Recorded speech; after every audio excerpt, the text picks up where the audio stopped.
পাচার করা টাকা ভারতের রাজনীতিবিদদের পেছনে খরচ করছে পতিত সরকারের দোসররা, এমন অভিযোগ করেছেন বিএনপির সিনিয়র যুগ্ম মহাসচিব রুহুল কবির রিজভী।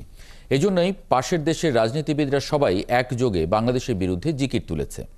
রাজধানীর নয়াপল্টনে এক সংবাদ সম্মেলনে বাংলাদেশের সাম্প্রদায়িক সম্প্রীতি রক্ষায় জাতিসংঘের শান্তিরক্ষী বাহিনী মোতায়েন নিয়ে মমতা বন্দ্যোপাধ্যায়ের দেয়া বক্তব্যের তীব্র নিন্দা জানান রিজভী। বলেন, হিন্দুদের স্বার্থ নয়, ভারতের স্বার্থে বাংলাদেশের সাম্প্রদায়িক সম্প্রীতি নষ্টের পাঁয়তারা করছে একটি কুচক্রী মহল।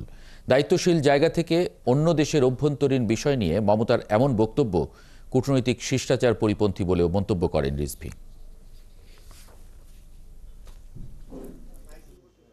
বাংলাদেশ সনাতন ধর্মাবলম্বী নাগরিকদের প্রতি ভারতের অতি ভালোবাসা প্রকাশ ও এটিকে কেন্দ্র করে বাংলাদেশের প্রতি হম্বিতম্বির পেছনে ভারতের কোনো ধর্মীয় ভাবাবেগ, ভালোবাসা বা বন্ধন জড়িত নেই।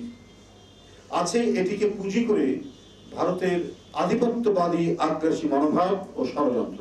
আমি ভারতের পশ্চিমবাংলার মুখ্যমন্ত্রী মমতা ব্যানার্জি তাদের বিধানসভায় দেয়া বক্তব্যের তীব্র প্রতিবাদ ও নিন্দা জানাচ্ছি।